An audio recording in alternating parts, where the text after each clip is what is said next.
alizungumza kiongozi wa dini ya Kikristo, Askofu Gwajima. Kazungumza vizuri sana. Kazungumzia mada ya wananchi wanatekwa, halafu akashambuliwa sana, tena akashambuliwa na viongozi wa chama chake. Yaani wenyewe wanakerwa la kuelezwa kwamba watu wanatekwa, hilo linamwakera.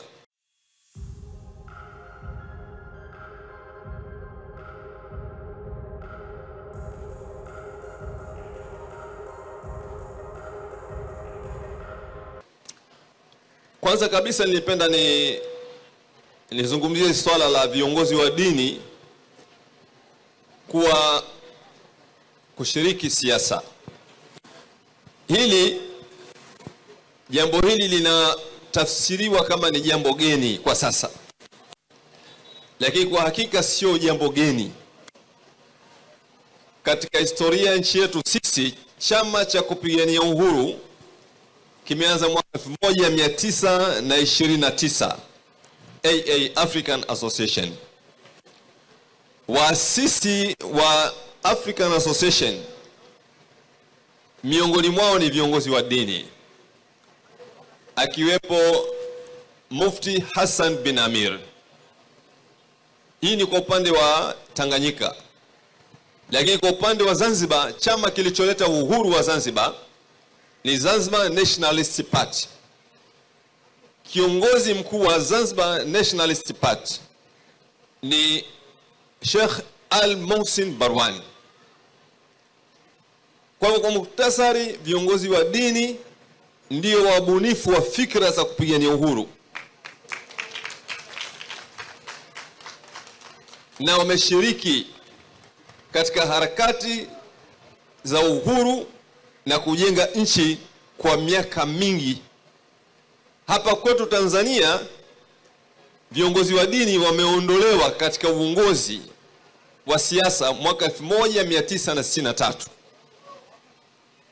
Baada ya kuwaondoa, alafu ndio wakaanzisha hiyo propaganda kwamba dini na siasa ni vitu tofauti, havifungamani, na kwamba viongozi wa dini hawaruhusiwi kushiriki siasa. Hii ilikuwa ni dhulma ya maksudi ambayo ilifanywa na wanasiasa kuwatoa waasisi wa harakati za siasa Tanzania, viongozi wa dini, katika siasa. Kwa hivyo historia inaonyesha kwamba viongozi wa dini wanashiriki siasa, na hawa niliwataja sio viongozi wa dini wa kawaida, ni maulama. Unapomtaja Mufti Hassan bin Amiri, huyu ni mwanachuoni mkubwa. Unapomtaja Al-Mohsin Barwani, huyu ni mwanachuoni mkubwa. Hawa walishiriki siasa ipasavyo. Mimi nashiriki kwa sababu nina ushahidi kutoka kwa hawa viongozi waliotangulia, na sitaacha kushiriki siasa. Kuna lugha imetumika hapa kwamba hatuwezi kumwachia fisi bucha, na sisi viongozi wa dini hatuwezi kuachia mafisi bucha, kwa maana ya wale wanasiasa ambao hawataki sisi tushiriki siasa. Hilo la kwanza ambalo nipenda nieleze kwa mukhtasari, kwamba viongozi wa dini wana uhalali na wao ndio hasa waasisi wa siasa za Tanzania. La pili, kwa nini mimi nimechukua kadi ya chama? Ndugu zangu, mimi nimeshiriki masuala haya ya kutetea haki za binadamu hapa Tanzania kwa miaka mingi sana. Lakini vile vile nimeshiriki siasa za Tanzania toka mwaka 1992 tulipoingia katika mfumo wa vyama vingi. Nimeshiriki kwenye siasa za chama cha Chadema, National Alliance for Mass Advancement. Mwanzoni kabisa nikashiriki kwenye chama cha NRA, nikashiriki kwenye chama cha CUF, lakini katika miaka karibuni nikashiriki pia chama cha Demokrasia na Maendeleo. Kwa hiyo mimi nashiriki siasa kwa miaka mingi na sitaacha. Kwa hivyo kuna lugha inatumika, Sheponda kajiunga kwenye siasa. Mimi sijajiunga kwenye siasa, mimi ni muasisi. Tunaelewana? Mimi ni muasisi wa siasa za Tanzania. Na hatuwezi kuacha kufanya siasa kwa sababu siasa ndo zenye maamuzi. Yaani maisha yetu sisi yanaamuliwa na wanasiasa. Tunaelewana? Hawa ndio wako kwenye vikao vya maamuzi. Hawa ndio wako kwenye vikao vya maamuzi, ndio wako kwenye baraza la madiwani ambalo ni bunge dogo lililopo kwenye eneo husika. Linatunga sheria, linashughulikia fedha. Hawa ndio wanaoingia kwenye bunge la Jamhuri ya Muungano, wanatunga sheria, wanashughulikia katiba. Ni wanasiasa. Hawa ndio ambao wanakuwa mawaziri, hawa ndio wanakuwa marais.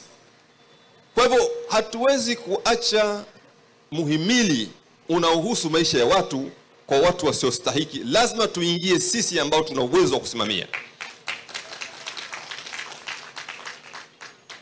Kwa hivyo ndugu zangu, nimegusia nukta hii kwa sababu mwaka 2020 mimi nilikwenda kwenye kiwango cha juu kabisa cha ushiriki wa siasa. Nilishiriki kwenye jukwaa la mgombea urais. Wakati ule kambi ya upinzani ilikuwa na nguvu kubwa, lakini nilipojiunga mimi kwenye kambi ile ya upinzani, nguvu iliongezeka maradufu na tulishinda. Uchaguzi wa mwaka 2020 CCM haikushinda, ilishinda kambi ya upinzani.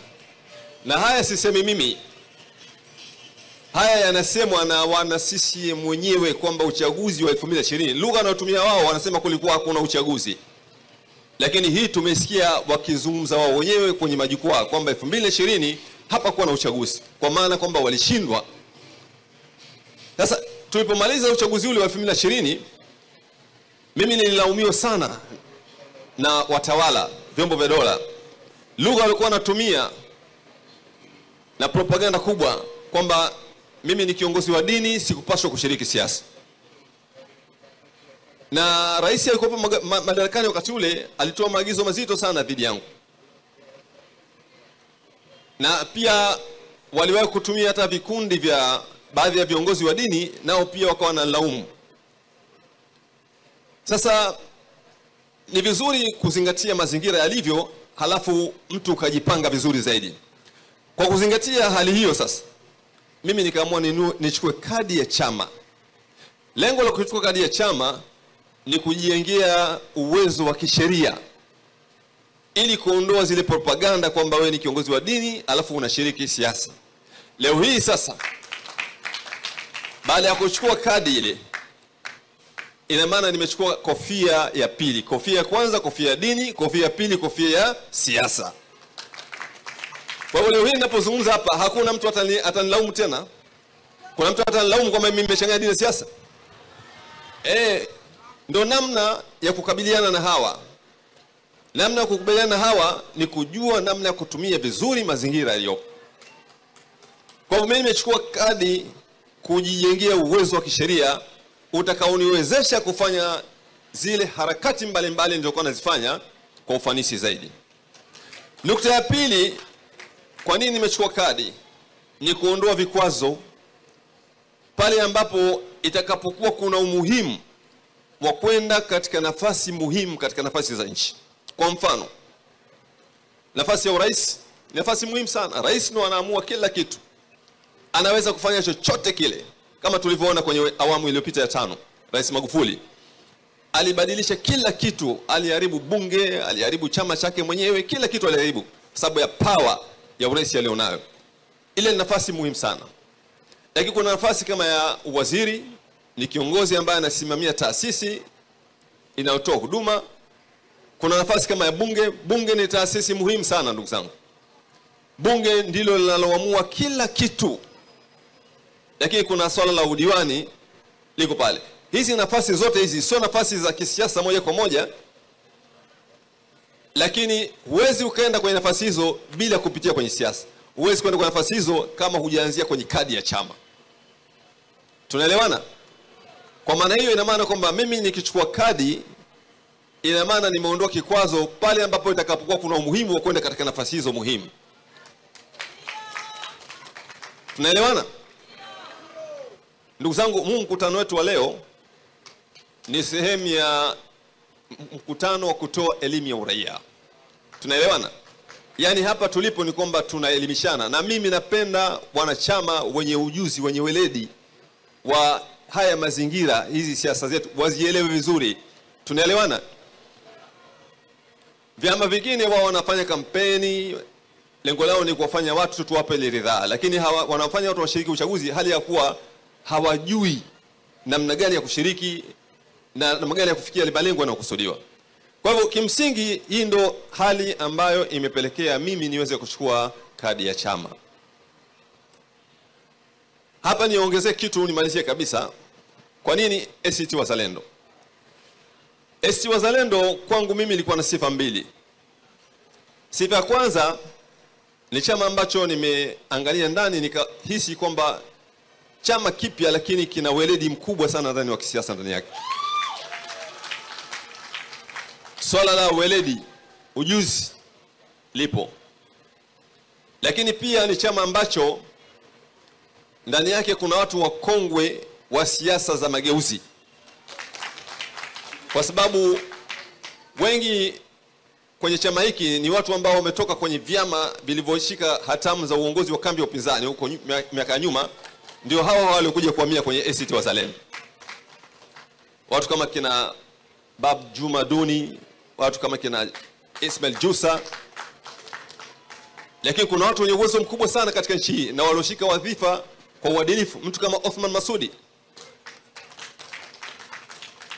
mtu ambaye aliweza kuacha wadhifa wa serikali pale alipoona kwamba serikali inaongozwa kwa usaliti, akatoka akaamua kuacha wadhifa wa serikali. Lakini la pili, la tatu, chama hiki tayari kina mguu mmoja serikalini. ACT Wazalendo ni sehemu ya serikali ya Zanzibar. Sisemi kwamba labda pengine mpaka sasa hivi serikali ile ya muungano kwamba labda inafanya vizuri, mimi sizungumzii huko au haijafanya vizuri, lakini tayari chama hiki kina mguu kwenye serikali ya Zanzibar.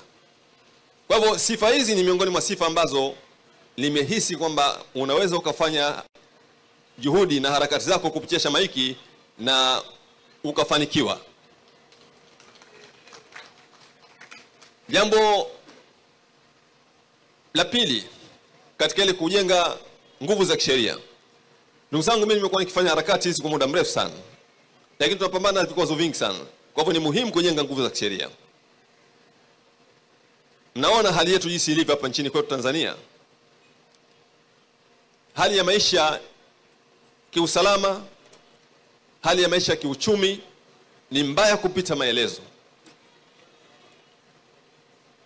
Hali ya usalama tunaiona, yani watu wanapotezwa, wanatekwa kila siku. Juzi alizungumza kiongozi wa dini ya Kikristo, Askofu Gwajima. Kazungumza vizuri sana. Kazungumzia mada ya wananchi wanatekwa, halafu akashambuliwa sana. Tena akashambuliwa na viongozi wa chama chake. Yaani wenyewe wanakerwa la kuelezwa kwamba watu wanatekwa, hilo linamwakera. Wakamshambulia sana. Lakini wakati wamemshambulia, siku ya pili ya tatu yake tu akatekwa Sheikh Zanzibar na akauawa. Lakini leo hii pia nazungumza, siku tatu zilizopita ametekwa Sheikh mwingine Singida, hajulikani alipo. Haya ndo maisha chini ya serikali. Kama serikali inashindwa kuwalinda raia, kuna uhalali gani wa kuwepo madarakani? Nasema serikali inashindwa kulinda raia, yani inashindwa kukamata genge. Yani kuna magenge yako mjini yanakamata watu, yanaua. Hii serikali inashindwa kukamata genge la watu wanaua watu. Serikali hii kuna uhalali wote wa kuwepo madarakani? Kwa hivyo ndugu zangu, ni lazima tushirikiane katika hili. Mimi nimefanya sana hizi juhudi. na nimeandika kitabu. Nimefanya utafiti mkubwa juu ya Watanzania wanapopoteza maisha, na nimefanya utafiti katika mazingira magumu sana, kwa sababu nilikuwa nakwenda kwenye maeneo husika kule ambako watu wanakotekwa na uawa. Mimi nilikuwa nakwenda na naongea na zile familia. Kwa hivyo kujenga uhalali wa kisheria kutanisaidia sana kufanya hizi harakati, na kuzifanya kwenye chama ambacho kina mazingira mazuri pia kutasaidia sana hizi harakati za kupigania haki. Jambo la mwisho ndugu zangu, kwa sababu ya muda, nielezee kidogo mfumo wa uchaguzi unaokwenda Oktoba. Ni uchaguzi wa vyama vingi, lakini vyama vikubwa pa Tanzania ni vitatu. Ni CCM, ni Chadema pamoja na ACT Wazalendo. CCM watashiriki uchaguzi. Chadema hawatashiriki uchaguzi. ACT Wazalendo watashiriki uchaguzi. Ninachokushaurini, nendeni mkapige kura na pitishieni viongozi wenu kupitia chama cha ACT Wazalendo. Na nitaeleza sababu. Ukipitisha viongozi wako ACT Wazalendo, ina maana umefanya mabadiliko. Mabadiliko ni jambo muhimu katika maisha. Tunaelewana ndugu zangu? Lazima uwe unafanya mabadiliko kwenye maisha yako. Yaani kama huna akili ya kureform, ya kufanya mabadiliko, wewe unahesabiwa kama ni mtu mpumbavu, mtu mjinga, na utaangamia. Kwa hivyo ukichagua viongozi wako kupitia kwenye chama cha ACT Wazalendo, ambacho ndio chama kikubwa kitakachokuwa kimefuatia baada ya CCM, utakuwa umefanya mabadiliko katika maisha yako. Jambo muhimu sana. Jambo la pili ni kuhusu Chama cha Mapinduzi. Kwa nini usichague viongozi wako kupitia Chama cha Mapinduzi? Sababu ni hii. Ndugu zangu, siku moja chukua ndoo ya maji, weka kwenye bomba, alafu fungua maji. Ukifungua maji, ile ndoo ikijaa, kinachofuatia ile maji yanamwagika. Tunaelewana? Yale maji yakimwagika, ile huwa ni hasara. CCM hapa walipofika, hawawezi kuja na jambo jipya. Unaelewa? Hawa wako madarakani kwa muda wa zaidi ya miaka 50. Binadamu ana ukomo wake wa kuelewa na kufanya. Tunaelewana? Hawawezi kuja na jambo jipya kwa sababu ukomo wao wa kufanya mambo ndio huu. Kwa hivyo kama unataka kuendelea kuishi maisha haya unayoyaona wewe, chagua CCM. Hizi ni sababu za msingi, kwa maana kwamba hawa walipofikia hawawezi kuleta jambo jipya isipokuwa maisha haya ambayo tunaona leo hii. La mwisho ndugu zangu ni kupiga kura. Muhimu. Twendeni tukapige kura. Lakini kinachotakiwa mambo mawili. Nendeni mkapige kura kwa idadi kubwa. Moja katika mbinu ambazo huwa zinaleta ushindi ni pale ambapo mnapopiga kura kwa wingi. Tunaelewana? Sisi tumeshiriki siasa kwa muda mrefu. Mbinu tunazijua. Mbinu moja ya ushindi ni kushiriki, yani kwa wingi kwenye kupiga kura. Na wao Chama cha Mapinduzi katika jambo ambalo huwa wanalifanya kwa makusudi, huwa ni kupunguza idadi ya wapiga kura. Ndio maana katika jambo linalowafurahisha wao sana, hakuna jambo linalowafurahisha kama swala la Chama cha Demokrasia na Maendeleo kususia. Huoni juhudi yote ambayo inafanywa na Chama cha Mapinduzi ambayo inapelekea labda angalau waone nafuu fulani hivi Chadema ili wakubali. Hawafanyi. Wanakueleza tu zile sababu zinazofanya kwamba wazidi kukataa. Kwa hivyo tushiriki kwa idadi kubwa, hiyo itatusaidia sana katika kulinda kura. La mwisho ni kutokuruhusu kuibiwa kura. Tunaelewana? Yaani nendeni mkapige kura, hakuna kuondoka kwenye kituo cha kupiga kura. Ile kura uliyopiga wewe sio ya yule mgombea ulimchagua, ile ni ya kwako mwenyewe. Tunaelewana? Kwa hivyo usikubali kwamba yule mgombea unompigia kura yeye ndo alinde. Linda mwenyewe. Askari akikwambia bwana kakae mita ngapi, unaambia kakae wewe.